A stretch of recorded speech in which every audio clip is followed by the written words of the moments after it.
Comment décrypter les étiquettes alimentaires?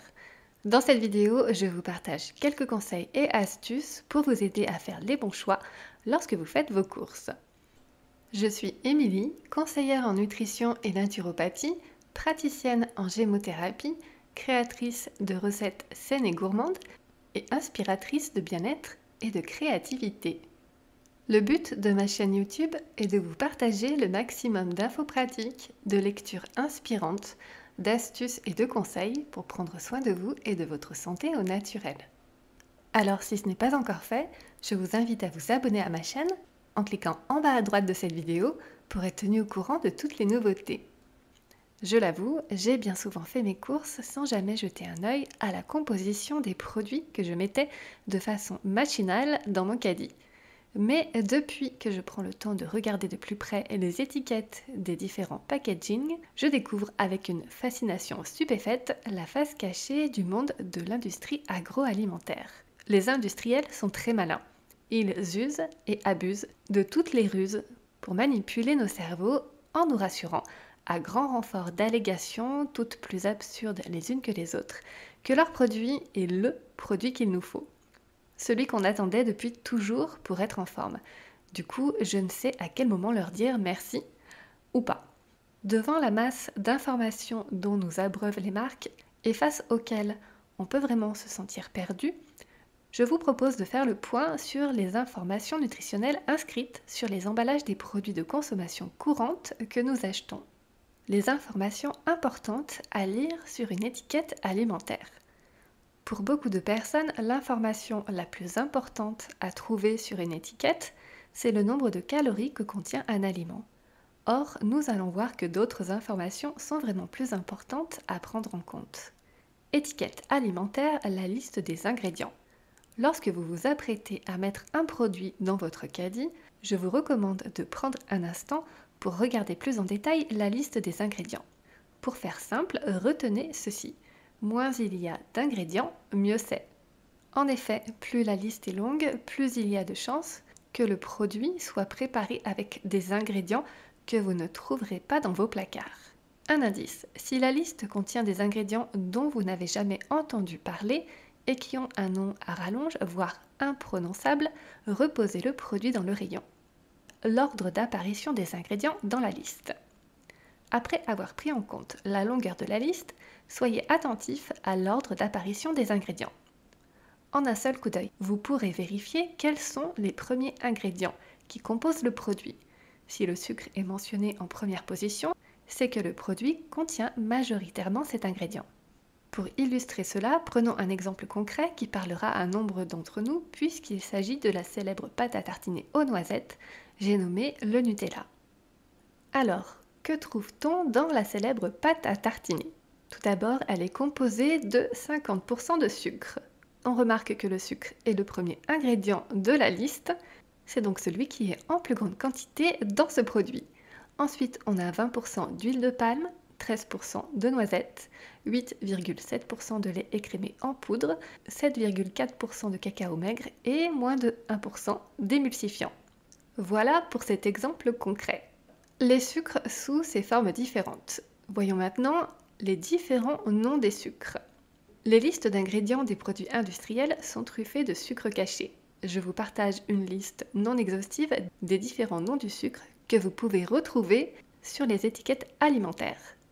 Sucre, sucre de canne, sucre de betterave, sucre inverti, sirop de glucose, sirop de fructose, sirop de glucose-fructose, sirop de maïs, sirop de malt, sirop de riz, dextrose, fructose, galactose, glucose, lactose, maltose, saccharose, xylose, amidon, amidon modifié, dextrine, extrait de malt d'orge ou encore maltodextrine. Étiquette alimentaire, les obligations légales. Par obligation légale, tous les ingrédients doivent être énumérés dans l'ordre décroissant de leur poids initial au moment de la fabrication du produit.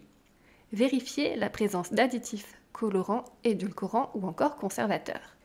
On retrouve les additifs dans de nombreux aliments, y compris dans l'aliment issu de l'agriculture biologique. Les additifs sont en général des ingrédients qui ont des noms bizarres. Leur présence est le signe que l'aliment est ultra transformé. Quelques exemples de noms d'additifs. E110, E133, E300, E104, E129, gomme de xanthane, méthylcellulose, glutamate de sodium ou E621, E950, acésulfame K, les nitrites ou encore l'aspartame. Qu'est-ce qu'un additif alimentaire? Les additifs alimentaires sont des substances ajoutées aux aliments dans un but technologique tel que améliorer la conservation des denrées, réduire les phénomènes d'oxydation, colorer les aliments, renforcer leur goût ou encore leur conférer une texture particulière. Les additifs n'ont aucune valeur nutritive et peuvent être ajoutés au moment de la fabrication, de la transformation, de la préparation, du traitement, du conditionnement, du transport ou encore de l'entreposage. L'Institut national de la consommation vous propose un guide que vous pouvez retrouver gratuitement. Je vous mettrai le lien dans la description juste en dessous de la vidéo. Classement des additifs alimentaires. Il existe 5 catégories principales d'additifs alimentaires. En numéro 1, les colorants. Ils colorent les aliments ou renforcent une coloration déjà existante. En numéro 2, les édulcorants. Ils donnent une saveur sucrée. En numéro 3, les conservateurs. Ils aident à mieux conserver les produits en empêchant la présence ou le développement de bactéries ou de moisissures. En numéro 4, les antioxydants. Ils empêchent ou réduisent l'oxydation des aliments, c'est-à-dire par exemple le rancissement des matières grasses ou le brunissement des fruits et légumes coupés. Et en numéro 5, les agents de texture tels que les émulsifiants, stabilisants, épaississants et gélifiants. Ils améliorent la présentation et la tenue des aliments. Voici la liste des additifs à éviter. Elle est disponible sur le site consoglobe.com. Je vous mettrai également le lien dans la description juste en dessous de cette vidéo. Des additifs alimentaires inoffensifs. Certains additifs alimentaires sont tout à fait inoffensifs, comme les extraits naturels tels que le E160, c'est la bêta-carotène extraite de la carotte, le E100, c'est l'autre nom du curcuma, le E150, c'est l'autre nom du caramel, ou encore le E160, c'est l'autre nom du paprika. Les additifs alimentaires dangereux. Le fameux glutamate, ou E621, sert à rehausser le goût des aliments. En quantité importante, le glutamate serait toxique pour les neurones, en particulier pour les enfants. On en retrouve dans de nombreux produits, et principalement dans les plats asiatiques, les chips ou encore les plats préparés. Les colorants.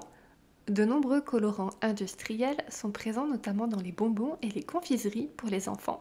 Ils sont classés sous le nom de code E, plus des chiffres à partir du nombre 100.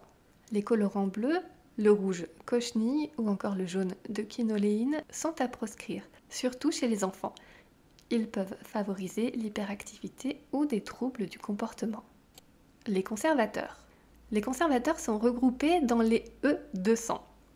Parmi eux, les fameux parabènes qui sont controversés en cosmétique et dans l'alimentation car ils agiraient sur le corps comme des hormones féminines et pourraient favoriser certains cancers comme le cancer du sein. On les trouve dans les nitrates ou encore les nitrites de sodium et potassium, également connus sous les noms E250 et E251.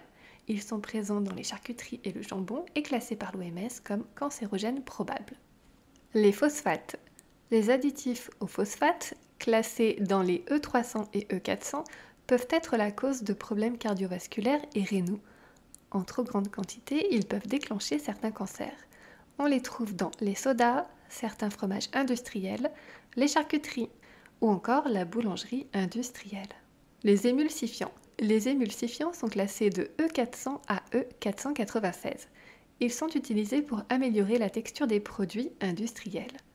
Ils favorisent les déséquilibres de la flore intestinale et sont connus pour augmenter la porosité des parois de l'intestin.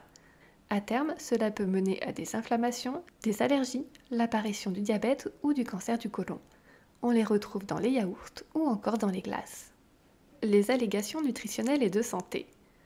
Allégations nutritionnelles, le cadre réglementaire. Selon le site économie.gouv.fr, Les allégations nutritionnelles et de santé sont des mentions, images ou symboles valorisant les denrées alimentaires sur le plan nutritionnel ou de la santé. Voici une définition des allégations nutritionnelles. Cela concerne toute allégation qui affirme, suggère ou implique qu'une denrée alimentaire possède des propriétés nutritionnelles bénéfiques particulières de par l'énergie, les nutriments ou autres substances.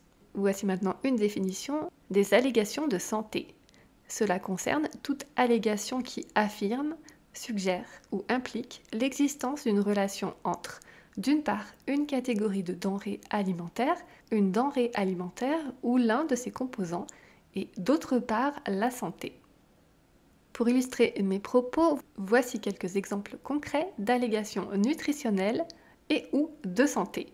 Ce sont des phrases que l'on trouve sur les emballages des différents produits. Elles sont du type riche en vitamine C, riche en calcium, bon pour le cœur, représente 30% des apports journaliers recommandés en vitamine C, moins 40% de matière grasse, riche en oméga 3, renforce les os, source de vitamines et minéraux, facilite le transit intestinal, faible en matière grasse, source de protéines, aide à réduire le cholestérol, enrichi en oméga 3, pauvre en sodium, ou encore le calcium est nécessaire à une ossature normale. Dans tous les cas, il est important de rester vigilant quant à ces mentions. J'espère que les conseils et astuces que je vous ai partagés dans cette vidéo pourront vous aider à faire les bons choix lorsque vous ferez vos courses. N'hésitez pas à liker et à partager cette vidéo à toutes les personnes que cela peut aider et intéresser.